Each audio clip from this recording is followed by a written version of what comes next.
Okay, Assalamu alaikum everyone. I hope you all can hear me. Good afternoon, and I'm Dr. Amber Sultan. I'm the director and moderator of this educational program. I welcome you all to the 21st Department for Educational Grand Round. The title of today's presentation is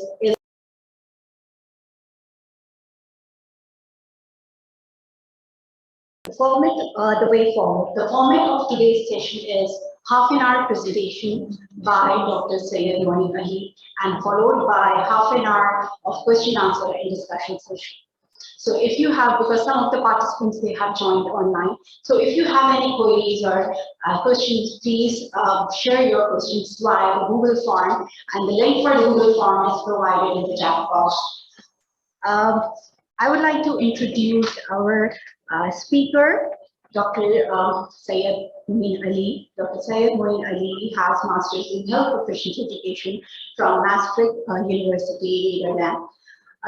He is an ex-member of education and executive member of PMC. He designed and ran Pakistan's first MHP program for DUHS in 2009. And currently, he is the director academics at JSNU, assessor for FAMER HEAL MHP program, advisor to President WFME. His areas of expertise are student learning theories and their practical implications, development of practical and skills training, innovative course designs, and faculty development. So over to you, Dr. Moin. Thank you.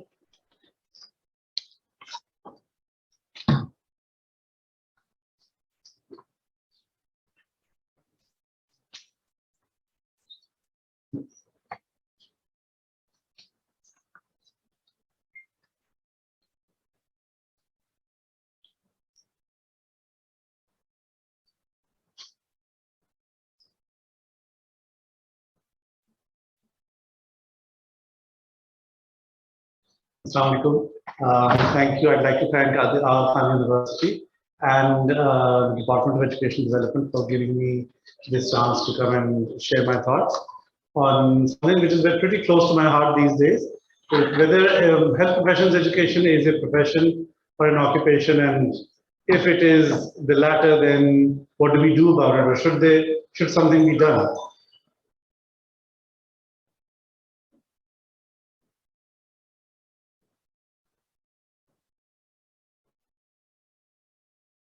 That's the disclosure statement, and these are my objectives for the session.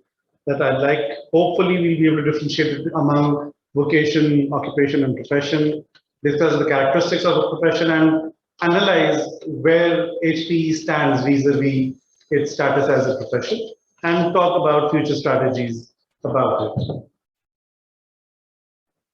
So I'll first talk about the word derivation of it.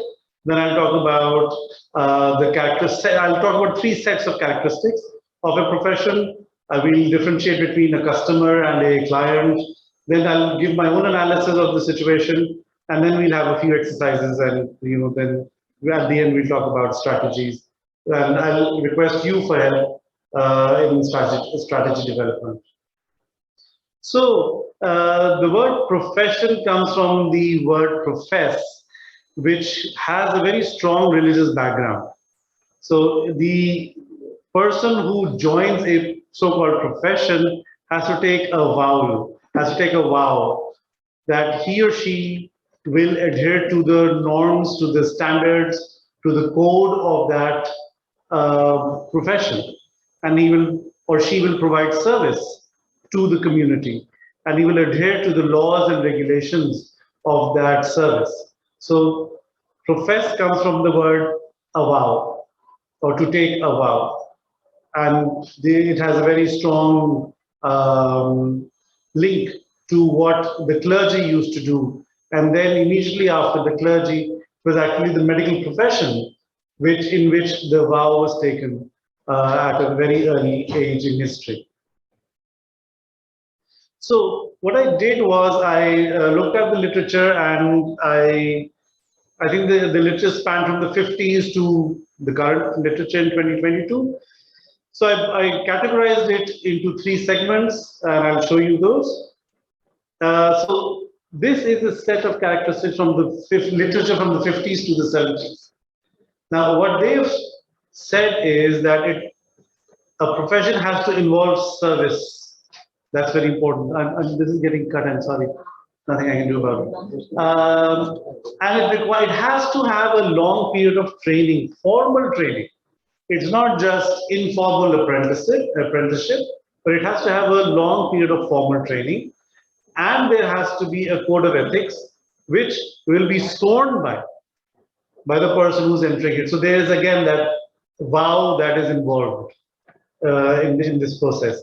Then there should be journals which should help in the upgradation of knowledge.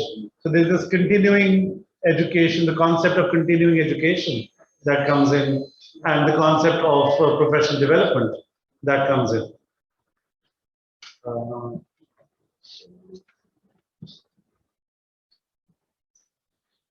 And then there has to be examinations. So if there's an entry and a training, then there have to be examinations as barriers to entry into practice. So the examination is not held to certify the training only.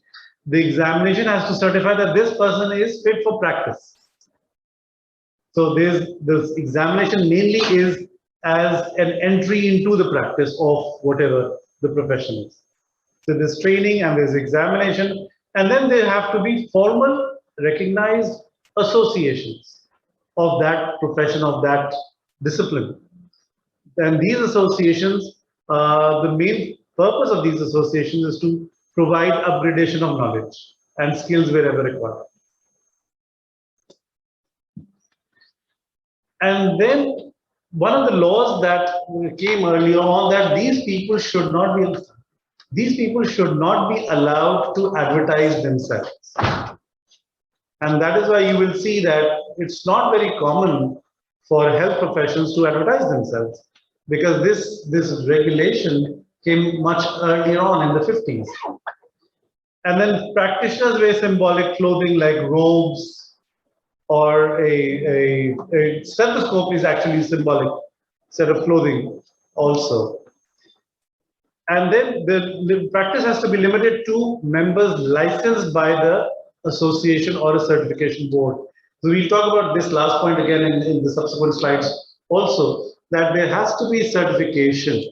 There has to be an official recognition of what the training has been about and what the service will be for.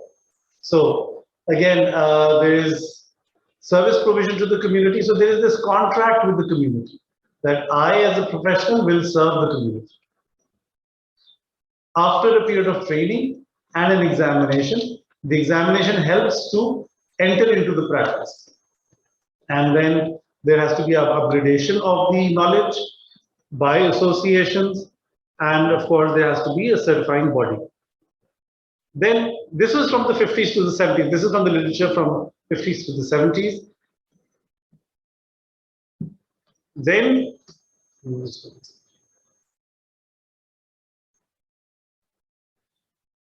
yes, then comes the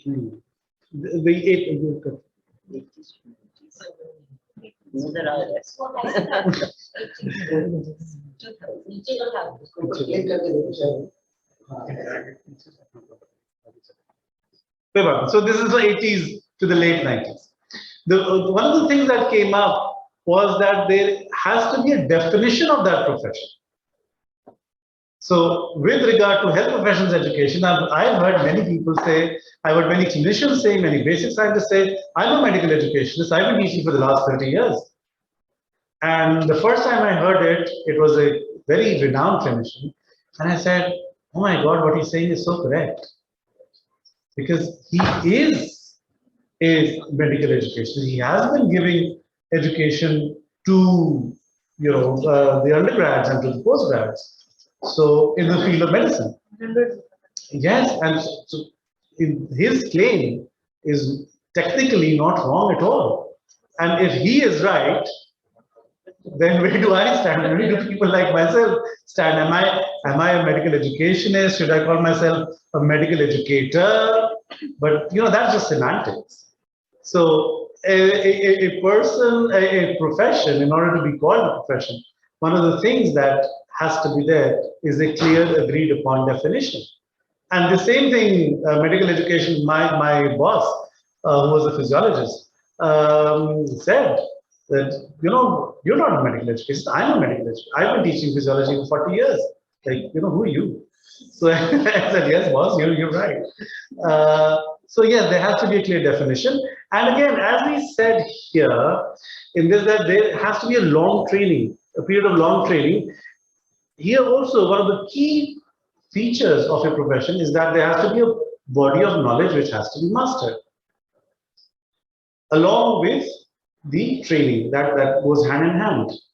And then comes professional autonomy.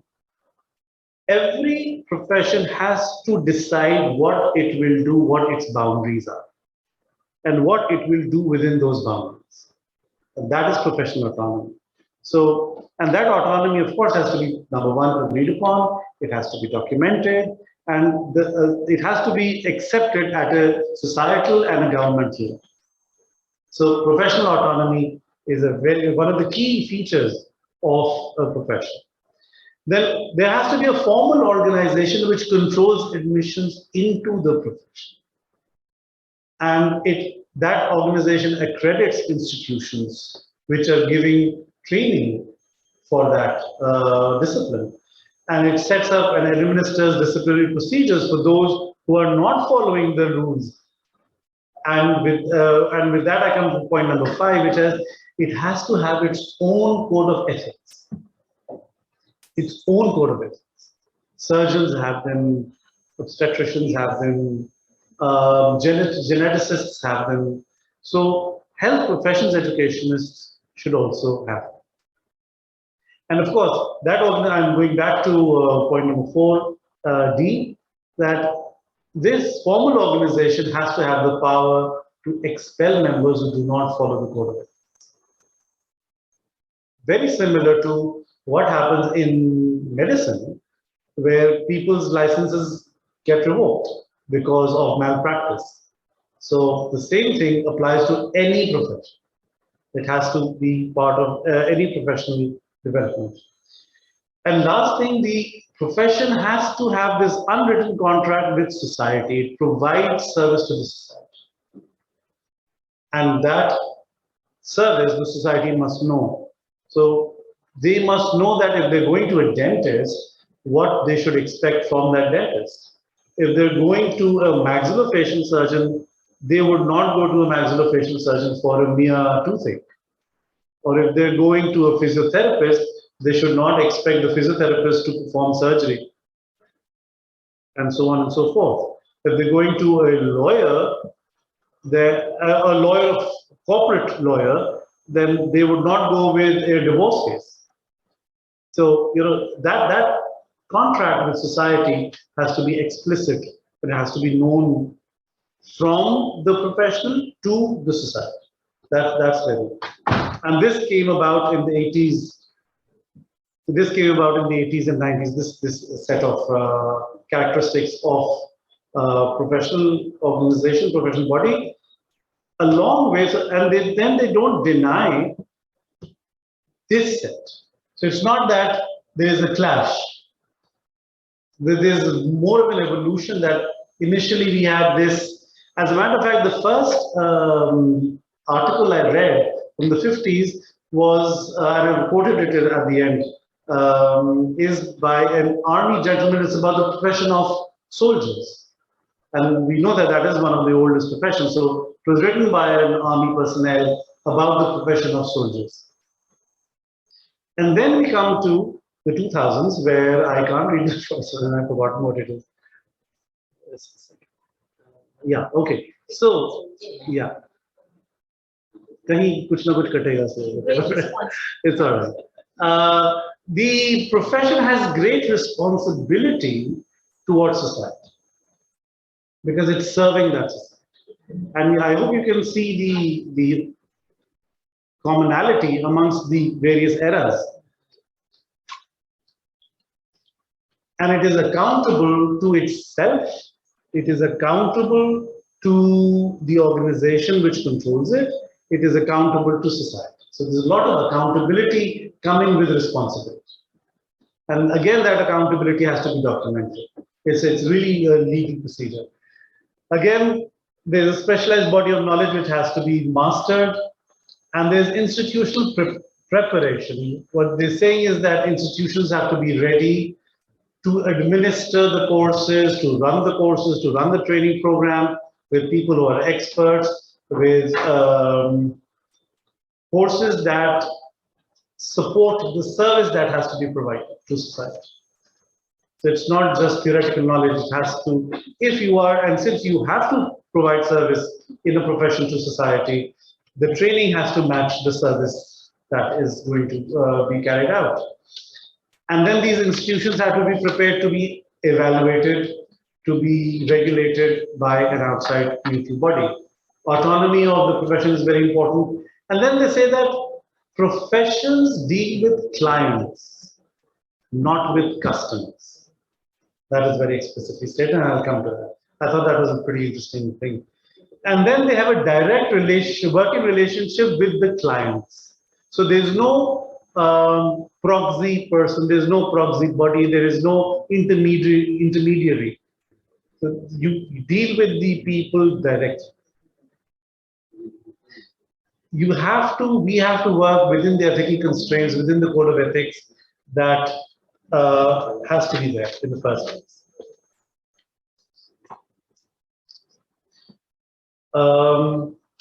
That is very important. The control of entry into the profession, as I have said earlier, this goes on in the 2000 literature as well, that the people into the profession have to be controlled.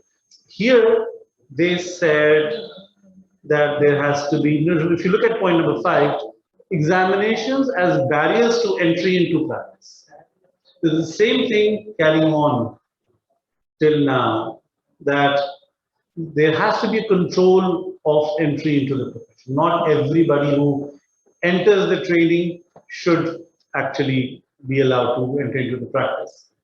And then there has to be a body recognized by the government, recognized by the discipline, which can take disciplinary action against those who indulge in malpractice.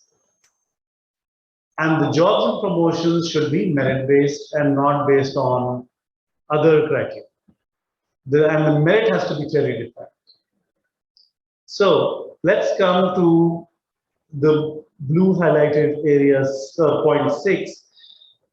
We come to these two terminologies, and what's the difference between a customer and a client?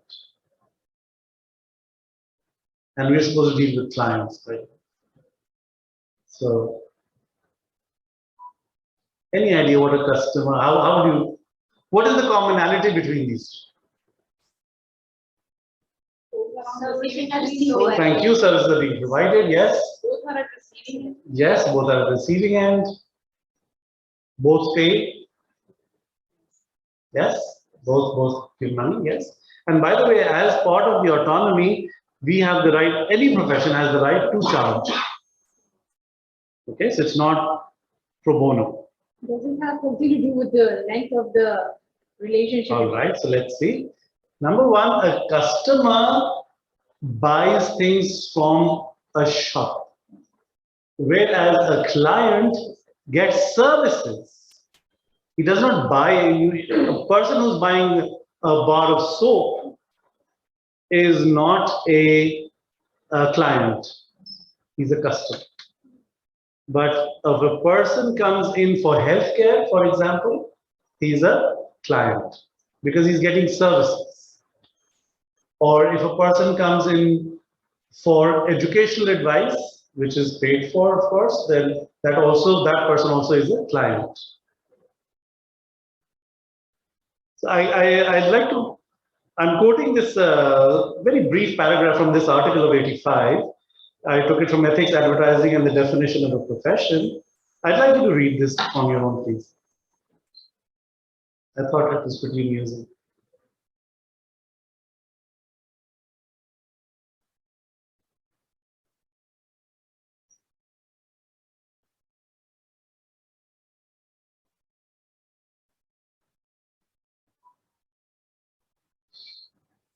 the last 3 lines are the Thank you. main question.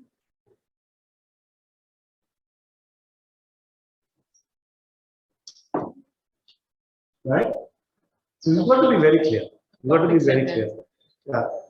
So a professional is not just a person who's charging money. A professional has to have a lot of expertise, and that is how a professional distinguishes himself or herself from an amateur level of expertise. And that level of expertise comes from that is why the prolonged training period is required, because in a short training period, you cannot develop that expertise level. And then this.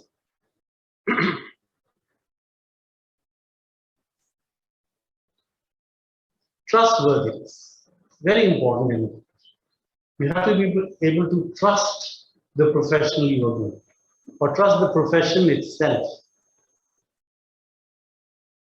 So trustworthiness is a very important characteristic of a profession, that there has to be trust between the society and yourself, because you're delivering that service to the society. And if the society does not trust you, trust the profession, not a person, we're talking about the profession, then the society will not go to that profession for services. And maybe whoever the stakeholder is. Absolutely, why not? Yes. So trustworthiness is also a very important key feature. So I analyzed this and I said, okay, so where a profession is concerned, we're looking at really 4 areas. We're looking at the qualification of the profession. We're looking at the practice of that profession. And then we're looking at the regulation of the qualification and regulation of the practice. And we're looking at the contract of the profession with the society. And of course, that contract is related to the practice, and that contract is related to the qualification also. And within each, the qualification encompasses the knowledge, training, and exit exam. It requires proficiency. That's very important. Where practice is concerned, there has to be autonomy of the practice. There have to be associations which should help in CME, CPD, and that practice, the practitioners have to take responsibility and are accountable to the society. Then the regulation, it has to have accreditation of the programs and credentialing of the professionals. So there are 2 different aspects to it. There has to be restriction of who is entering, and whatever promotions are happening have to be merit-based. Where the society is concerned, you have to put the society in front of your own benefits. That's altruism. Although there are articles very, very clearly stating, very blatantly stating, that there is no such thing as altruism in any profession. And they did not mention just the healthcare profession. They were talking about other, in general, that a profession will charge money and will not deliver service if the money is not paid. By whether that money is paid to the government or it's paid privately. It's very, very clearly written these days. There has to be service, there has to be trust or trustworthiness, and these are all, and of course, the code of ethics, the presence of code of ethics is very important, the documented code of ethics related to that profession. So it's all really very, very interlinked, or all of these. We can't really say which comes first or which comes second. They're all linked. So a vocation really is a calling, it's a feeling that you need to do something, provide a service to society. It's your inner feeling. I read this, I watched this movie where there's this lady, she's a financial consultant, and at the age of 55 or 60, she has this urge to go back to painting, which she used to do when she was in her teens. And then she kind of leaves her profession and goes on to painting, and she sits on the streets of Paris and does painting and gives it to people. So that's a vocation. And then an occupation is something from which you earn. But you're not bound by any code of ethics. You're not bound by any regulations.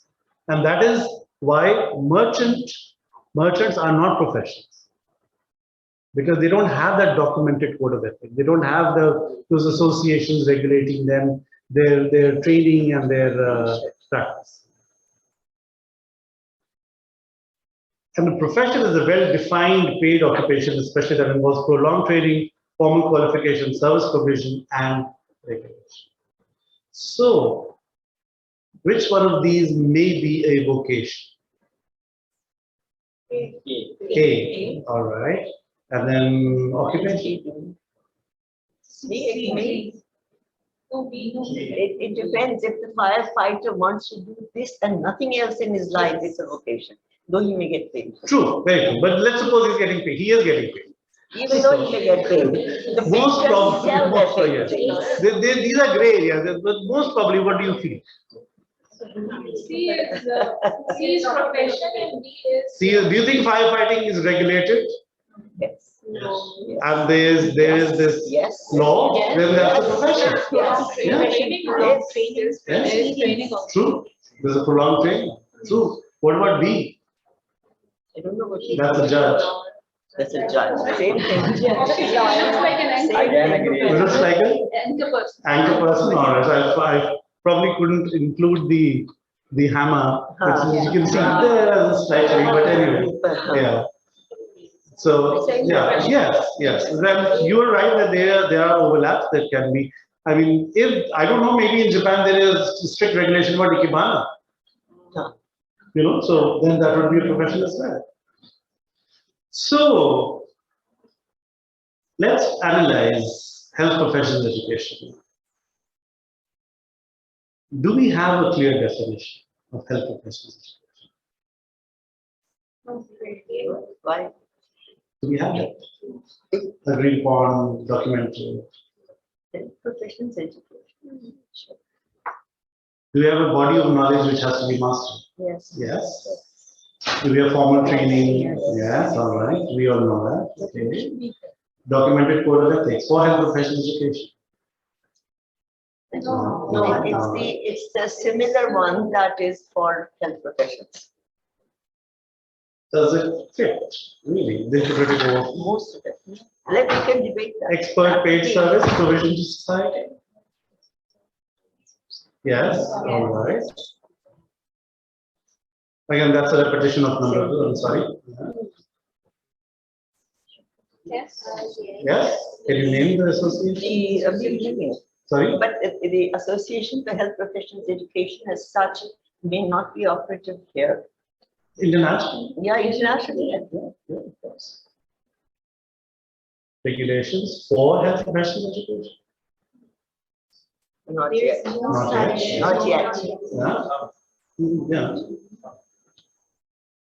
Right, I mean, at one time PMDC used to Yes. do that, but now we're not sure. Yeah, regulation Yeah. is, the point is we're making is that regulation may not be operative in Pakistan, although it may be I don't elsewhere. think regulations there outside either. Not- sure. For health professionals, education. Education, nahi. Yeah. Not that if you're a lousy teacher, they will make you leave. Ye nahi hai. See. And responsibility, accountability, and autonomy. We have this own sense of responsibility. Yes. We feel accountable, but that's a personal thing. Not really. And yeah, not really. Yes, exactly. So then I go back to my question. Is it a profession or not? Exactly. What is the answer? It's a vocation. So everybody, thank you. Everybody entering it. Yes. Everybody does it from the heart. I do it. I left clinical, Yeah. left money. True. Very true. So, what if you were to say it's an occupation evolving into a profession? It's a profession. Yeah? It's in the process of evolution. It's still evolving, but it's a profession. Well, it doesn't seem to fulfill all the requirements. That's the issue. Okay. But yet you Yeah. As long as it fulfills majority, you can put it. So we will. Okay, so we will be happy with saying yes, since it fulfills most Evolving of them. profession. Evolving profession. An evolving profession. Thank you very much. An evolving profession. Yes, very happy. Okay, so how do we complete this evolution? What do we need to do? And I'm talking about maybe Pakistan or even globally, but first Pakistan, then global. What do we need to do to make this a proper profession? You What have the are the gaps. areas identified? Please tell. Yeah. So there should be No, regulations. start with the definition. Let's start with the, thank you so much. Let's start with the, we need to have a definition. Just want to say one thing. Yes, ma'am. In the 1990s, sorry. I should have just when you asked me for a definition, I didn't know. When Dr. Moin asked for a definition, I didn't know. I can't put a finger on it. But in the 1990s, Dr. Robbie Robinson called me to his office because I was very interested in medical education and I was a total clinician. And he said, "Are you interested?" I said, "Yes." So he said, "What do you want to be? Do you want to be a damn good educator or do you want to be an educationalist?" He asked me then. Mhm. So somewhere there is a definition, you and I may not know it. Fine, thank you, thank you. So that has to be made explicit and probably has to be dug up. Yes, thank you, thank you. So, yeah, so we need to come up with a definition. That's food for thought for research, you know, it's like, We should document. yes, absolutely. What else do we need to do? Code of ethics. We have to develop a code of ethics. Thank you. That's very important. Have our own code of ethics. Okay. What else? Regulation. So now there was in the previous government there was this strong process happening where they had a separate commission. They had developed it where 28 disciplines would come under that one commission, including physiotherapy and medical technology, and clinical psychology and so on and so forth. So, and somebody jokingly said right in front of me that, why don't we put medical education there as well? And I said, yeah, why not? I mean, please do that. Why not? So, yes, that's something that needs to be done. Anything else that needs to be done? What about Associations? Yes, associations. In Pakistan, we have a few. We have, But they're so local and they're not doing anything, just taken designations and that's it. Accountability. Very actively. Point number 10, I think what you were talking about was having a re-licensure of the. That would come along the way, yes. The same. I was actually thinking about, sorry. Sorry, I was just thinking about responsibility, accountability. A large part of responsibility and accountability go hand in hand with this. Yeah. You see, once you have a good ethics done, Yes. within that will come all of this. Absolutely. So I just want to say that. One other thing about the regulation, in 2016 was the first time that they put in the World Federation of Medical Education, put in the requirements, the basic standards for health professions education. So as I said, it's involved in this. True. So these are the few things: the definition, a code of ethics, documentation of responsibility, accountability, and autonomy. What are the limits of the boundaries of the profession, and of course, the accepted body which would regulate the entire profession. So, do you think we've achieved the objectives? Should be recommended them that everyone should work towards. Ji? Third वाला नहीं है? किया, बिल्कुल. ये रहा. Okay. All right. So, thank you very much. And I hope the whole idea of presenting this was that maybe some of us would take up a few issues, a small issue, and every bit would count towards the professionalization of health professionals education. And I thank you again for inviting me. Thank you.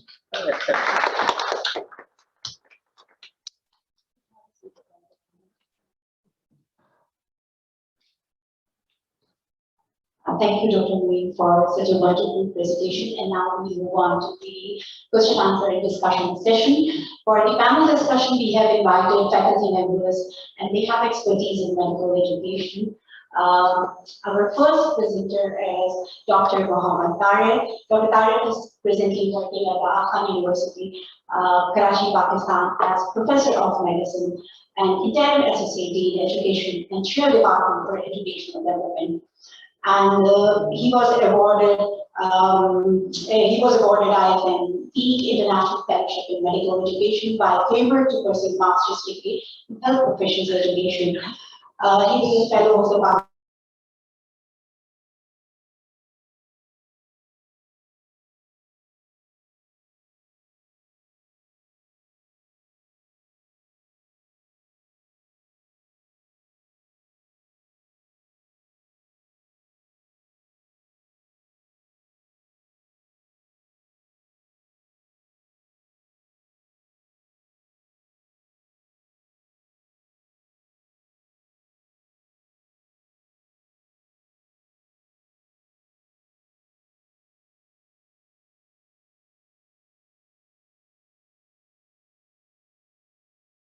Executive Committee member, Association of Medical Education in Eastern Mediterranean Region, member of the Aspire Academy, member of the Aspire Assessment Panel, and member of the Aspire Board of the Association of Medical Education in Europe.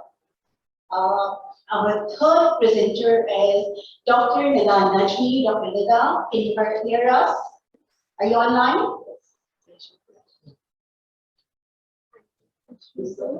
Yeah, Dr. Nida, can you hear us? Can you please unmute your mic? Yes, I was disabled before, but now I can hear. Thank you. Okay, thank you for coming, Dr. Nida. She has completed her master's in health professions education and she from Aga Khan University Hospital, Aga Khan University. Currently, she is working as an assistant professor of Sindani Aga Khan University Hospital, and she is the clinical director for secondary care hospital of Karachi and Hyderabad. So now the session is open for discussion. We will take questions from the participants who have joined in person, and then we will take questions from the participants who have joined online. So if you have any queries and concerns and questions, please share your questions via the link provided in the chat box. So any questions from the participants here who have joined physically? Yes. Any questions?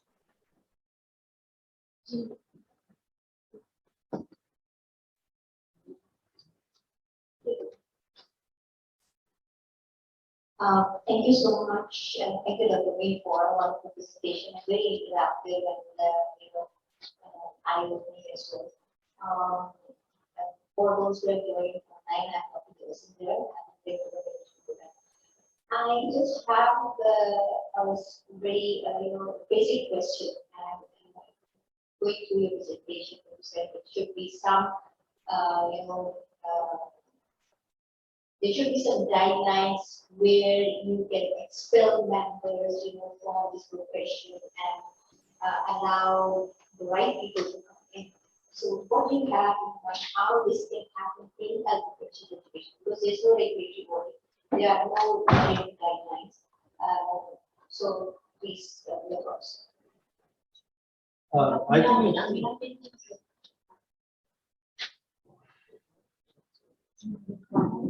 thank you, Dr. Vasu. There is a regulatory body. I don't think this can happen because expelling someone from a profession is a legal process. And it has to have a lot of legalities to be fulfilled. So till there is an official regulatory body, this will not be. Yes, I want. So, Dr. Vasu, thank you for the question. I think what I think now this profession is evolving, and अभी से अगर मैं expel करने की बात करेंगे ना, तो nobody would come in this profession. So I think don't even think about it. And then I think with time, CCMEs और सीखते रहे जो है, one time would come, उसके बाद stage पे ये profession पहुंच चुका हो, then you will be thinking about expelling people and the accreditation and whatever. I think till we have the code of ethics, we must follow the medical code of ethics. Because most of us are health professionals, educationists. So we have already sworn to a code of ethics. That the least we can do is bring that here. And both are allowed to get into it, because that's part of our Hippocratic oath. So it's not that we're starting from zero. I just wanted to say that. It's not we're starting from zero. We have this issue, the responsibility of respect for others, of ethical conduct, the same. Switch patients to students. It's there. We have sworn to it. So it's not that we're starting from zero. Large part needs to be collated together and put into place. And then if there is no regulatory body outside, the institution you work is your regulatory body. If you indulge in malpractice as in, if you're never there, people will not renew your contract with the teaching. If you are, well, you get student complaints all the time if you're a lousy teacher. I don't know whether it happens at other universities, but my faculty follows up the explanations. So there's a huge area that is already there. Yes, it has not been highlighted how much all of it does, but change the word patient to student and you get a lot. You have to have equality, you have to have respect for others, you have to have respect for your juniors, seniors, peers, and others around you for health professions, education. Just think about the teachers around you. So it is a mindset, we already have it. Let's switch it to education. And the connection is my further question is, can we even aim for expanding the faculty who is teaching? And because we as educators who believe that we can always, Yes, raise at the faculty. the thing is, the 2 or 3 instances that we've seen, that people have been asked to leave, as in leave your keys and go. That's basic faculty also, it's been usually reception. Can I say something? I think we are confusing two things here. One is कि as a medical professional, हम जो है वो क्या करते हैं? Teaching एक minute, हम as a medical professional हम क्या करते हैं? Like teaching students, seeing patients, teaching residents, वो सारे काम में उसके तो there are rules and regulations. Here we are talking about MHPE और health professional education की जो उस फील्ड की बात हो रही है, हम उसकी बात नहीं कर रहे थे, ऐसे हमारा इस फील्ड की बात है, यहाँ एक्सपेक्ट करने में I think we need to think and ये उसमें तो ठीक है, उसमें तो एवरीथिंग इज सेटल्ड. इसमें मैं कह रही थी, I think the only way, if you then bench on explaining, because you asked this question twice now. If you are, then you have to say it. Then that's why I said only one thing I can think of is sexual misconduct with your students. Just in that training. then I think But still is So then, no, I think that you need to move on.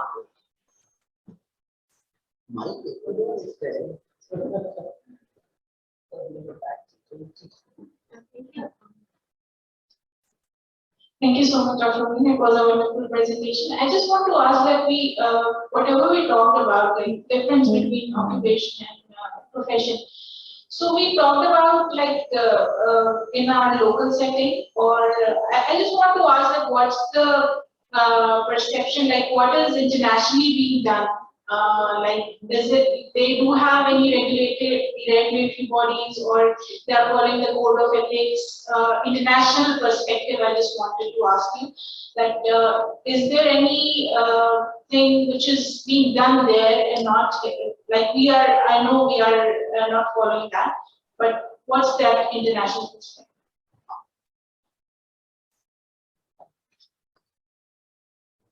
Thank you. I didn't find such a code of ethics for health professional education. I didn't find any. But then I think some universities are using regulations and code of ethics for education in general. And they're using that in this context, and that's the person that said that what is stopping us from using the Hippocratic code of ethics, for example, because it's applicable, it's generic, it's applicable to many fields within the health professions.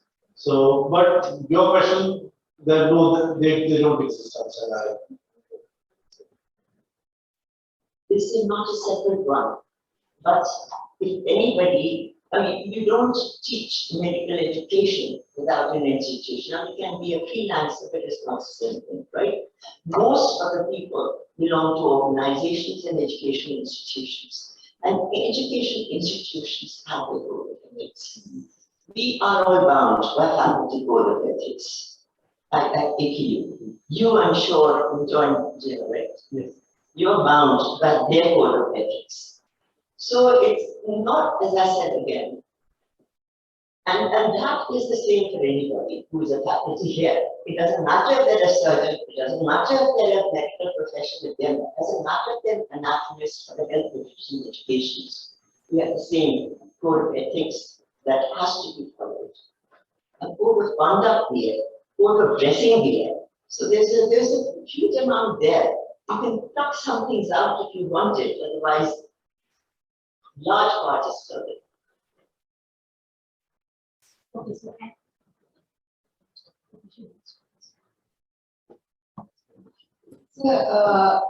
First, I would like to thank you invite me, such a useful presentation for the mind-opening, the characteristics and all these things. Thank you, sir. And thank you. My question is, who is going to make this regulation and code of conduct and ethics, all these things? Who is going to do it? Well, there's this process of awareness and there's this critical mass that has to be built up and that has to, you see, these ultimately these issues have to come from the government. But we are the people who will take it to the government so that they can work on it. Initially in the 60s, there was this need felt for an organization like Pakistan Medical Clinical Council. So it came from the profession, from the profession itself. So if we have enough critical mass and we can influence the policy makers, then there will be, because I've attended meetings of the Senate and Parliament where the clinical psychologists were there to convince the government that, look, we need a separate commission and we need our own regulation because our profession is unique from others in this and this and this way. And the government and the Parliament and the Senate listen to this. So probably it'll have to go to the same channel. And then, of course, there's nothing stopping institutions from developing those things as well. The code of conduct or the HD per se, and so on and so forth. That is before the institution. Yes, You know, but yes. at the master, like at the Yeah, level so of. it has to be taken to the policy makers. Yeah, so just want to be just a cautionary tale. The world over, the medical profession has fought for self-regulation, not regulation from the government. So we need to do it before they do it to us. No, PMDC का जो हाल हुआ, self-regulation. So Dr. Nida, would you like to say something? Yes, thank you. Thank you, Dr. Amber, and thank you everyone for a wonderful discussion, especially Dr. Moin. I was wondering what you're going to present and how you're going to present this topic, but it was really done really wonderfully. Thank you very much. I just have a few comments because first of all, I remember the same time about a few years ago when I was standing in the same lecture hall and defending my thesis and becoming FHP. Right now, I believe this lecture hall is full of our faculty of Department of Education. Now, from a clinical perspective, because I'm a clinician, I'm an OBGYN person, you showed a very nice slide about vocation and occupation and profession, right? So I believe for somebody like Dr. Zubairi, this HPE is probably a vocational profession, right? So because she would leave everything to do this thing. But for somebody like me who is coming from a pure clinical background, and I think I would speak from on behalf of all the other clinicians that have entered the master's program, that it was all the time a baseline occupation for us, because that is what we were supposed to do as doctors. But then somewhere down the road of our own clinical practice, a vocation came in Yes. And this is where we chose the path of the profession of HPE. So that's the difference that the HPE is now making for the clinicians. We belong to the time when our teachers used to say, look, this needs to be done this way, so you do it this way. Do one, see one, teach one wali thing. But now this is becoming different. And so it's very important for us to recognize this as a profession, which it is definitely worldwide, and probably Pakistan is also moving towards quite a lot of it. And all the 10 traits that you showed of HPE. One thing I was thinking of in terms of regulation.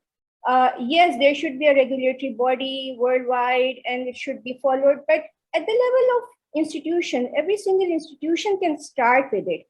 What I was thinking in terms of my own institution is actually one step towards it is the faculty tracks. So we have clinical faculty tracks and we have pure educator tracks. And one of the reasons of having those tracks is it's among other things, it's also a regulation that at the end of the year, as an educator, as a medical educator, what have you achieved? Where are you and where do you see yourself in the next 5 years or 2 years or 3 years down the road? So it's always one way, this is just one way forward, but hopefully Pakistan is also going to move towards the same level which the other countries have attained and will go far. Thank you. Thank you, Dr. Nidam. And would you like to add anything, or we will take questions from the participants who have joined online?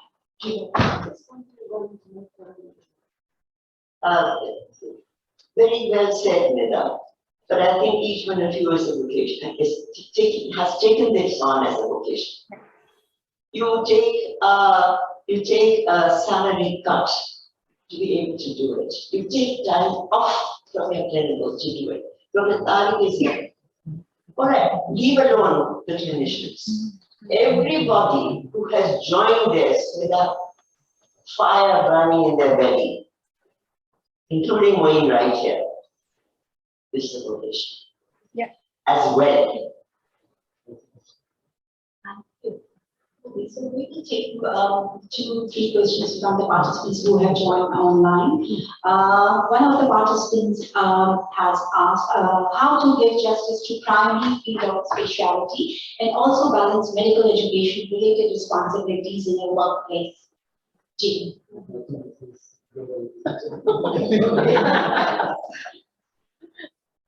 You need to put in as much time as you wish to. Medical education is not something that is loaded onto you. You make a personal commitment to follow it.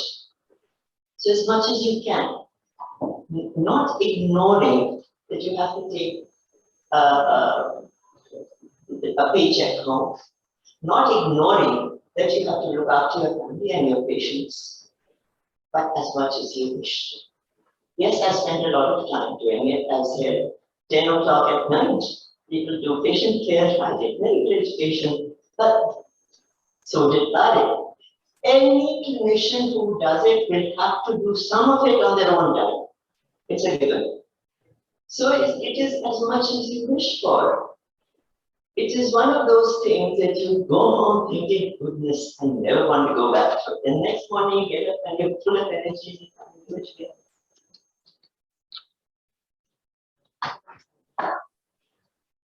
I think it's very important to balance it. You're in medical education as well as if you're a clinician.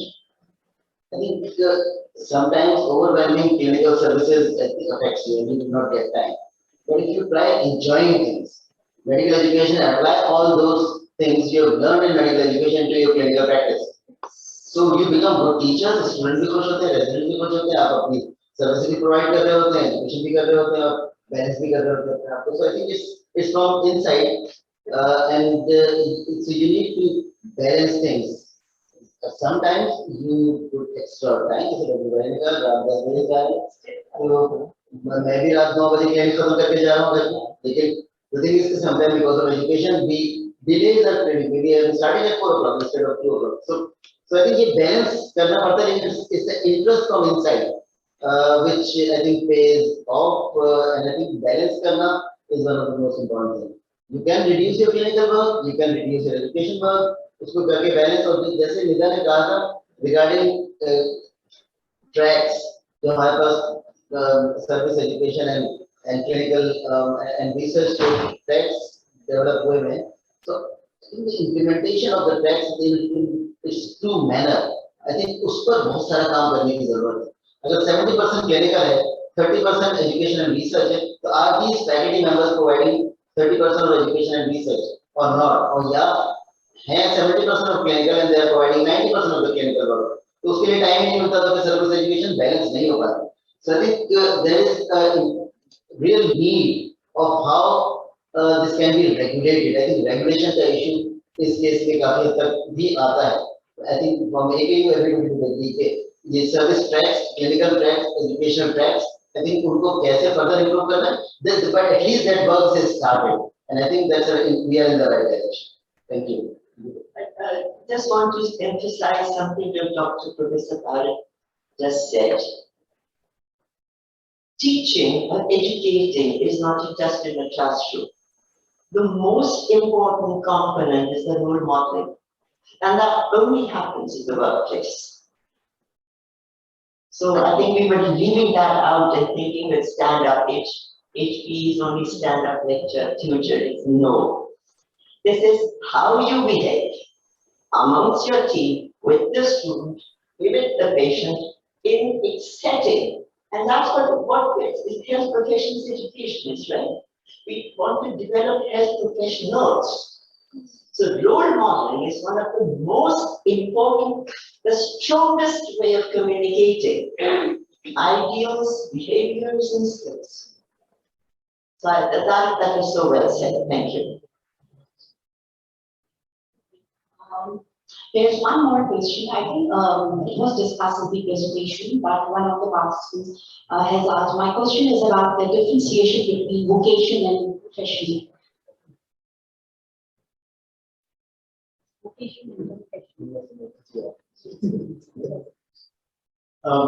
Vocation is not bound by the code of ethics. Vocation is something that comes from within and you want to provide service. You have your own code of ethics in vocation. There is no official barriers, no official rules, no official regulations in a vocation. The vocation may or may not be paid, whereas a profession you will be paid. So there's no official contract with the society in a profession, but in a vocation, you feel so strongly that you want to provide service that you do it out of the, out of the passion that you have for that service. There's still gray areas, I mean, if you remember, before 1992, all of the residency training in UK was vocational training. Okay, so, do not try and make total separation between the three. So any other comments from the participants who are presenting? Okay, so we will take one last question and then.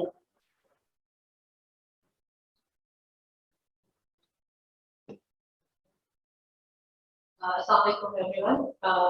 मैं आप सबको जानती हूँ and all of you are my teachers. I'm a student of MHP and Dr. Moin have taught me in PhD from JNPMU 2020. So I'm very overwhelming to see all of you together and it's been a wonderful session. So question कोई नहीं है, question है but it's more like a comment. Since I am now pursuing professionally in the Department of Medical Education in Dartmouth Hospital, since I'm pursuing like 8:30 till 4, I am in the department. So what the question made in mind rose right there was it is कि जिस तरह हमारा dental की सारी fields की अलग-अलग associations हैं जो कि बनी हैं. So do we have something like that? Like, I think even in the Karachi level, अगर हम कोई करें to hold annual conferences, we have speakers from every university and we get to collaborate and network.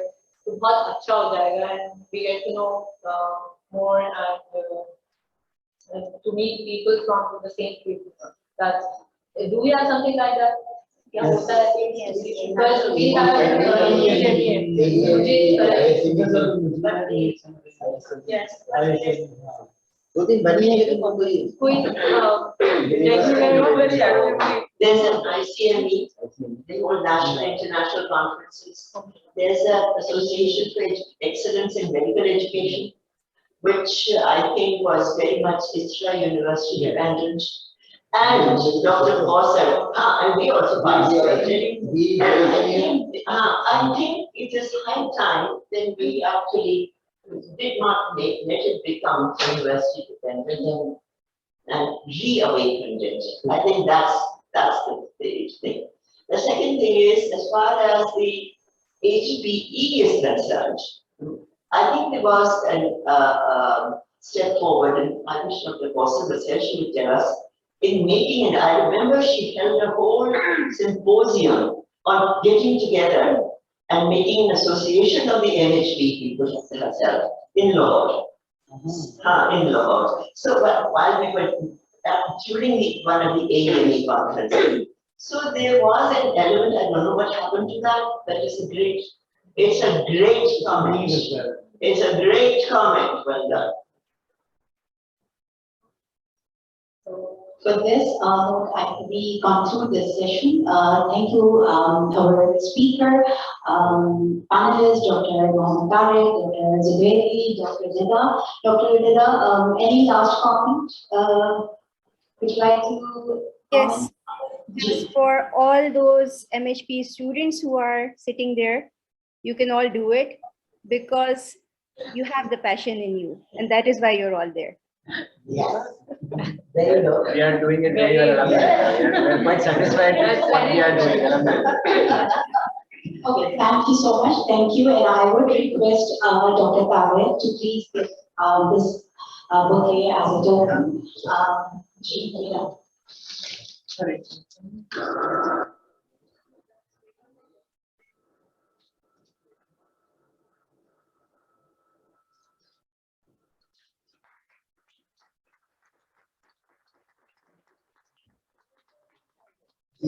Come